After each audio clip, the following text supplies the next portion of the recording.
Chapter 6. The Longest Night. The next night, I was sure I would see a vision. I was also sure my spirit helper would come at last. My stomach rumbled as I took up my position in the stone circle. But now the hunger didn't bother me. I knew I could make it. With a sigh, the old dog settled beside me in the circle, and this time I didn't chase it away. The night was filled with smells and sounds that I'd never noticed before. There was life all around me. The air was sweet and my heart full as I watched the moon rise over the treetops. Thank you, Creator, for the gift of this night. Suddenly, I heard a noise that made all the terror in the world rise up and swallow me whole. A woofing sound I knew well. It was a bear, and it was close. Fear numbed me. I prayed the animal would pass by, but with a low growl, it lumbered into the clearing. I couldn't breathe, and my hand went to the scar on my leg, as though to protect it from further harm. A huge black bear smelled like rotting meat, and I saw the long razor claws tear the earth as it hunted for grubs under a nearby log. Then, as though only now noticing, it stopped ripping at the stump and turned toward me. I had to run. I had to hide. Could I climb a tree fast enough this time?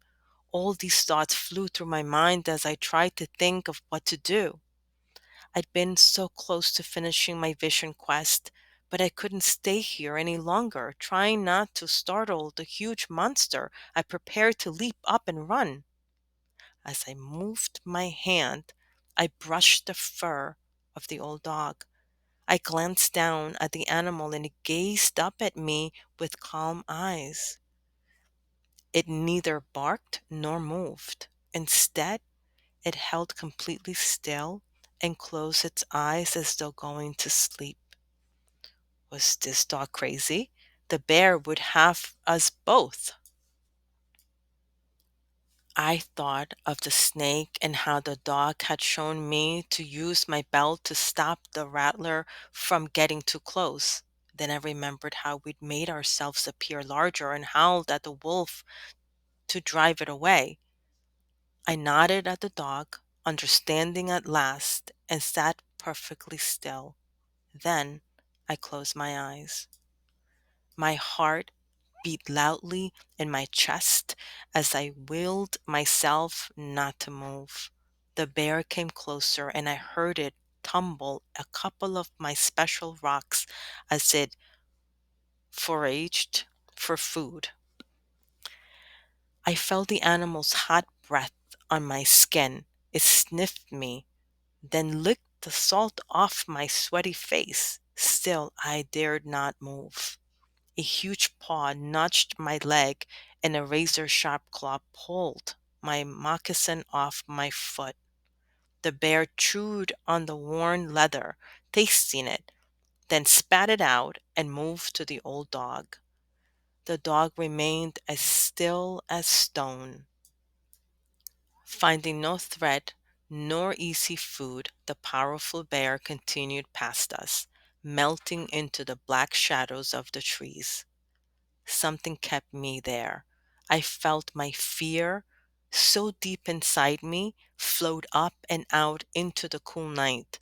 I accepted what had happened. That bear had made me afraid, made me want to run, made me want to quit, but I had not given in to the terror.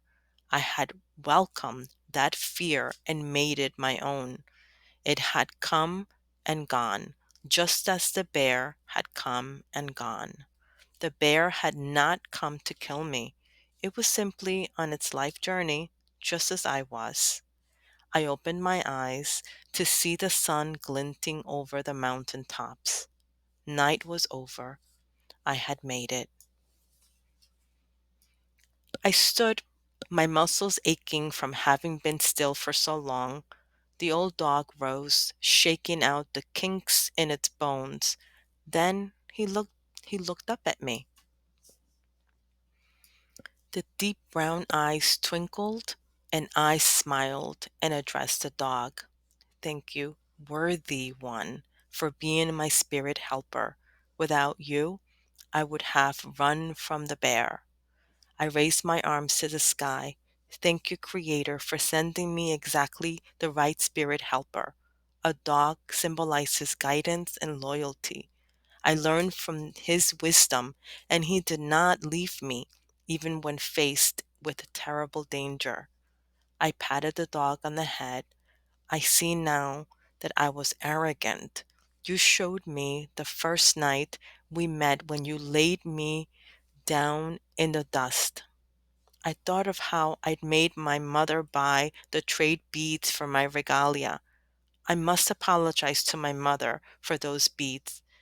It was not about the decorations I wore, but the honor in the dance. I should have stayed at the clearing chosen by the elder. I'd have had water. I will remember his words as I carry my heavy stones back from the trail. The dog made a small noise which sounded suspiciously like a chuckle.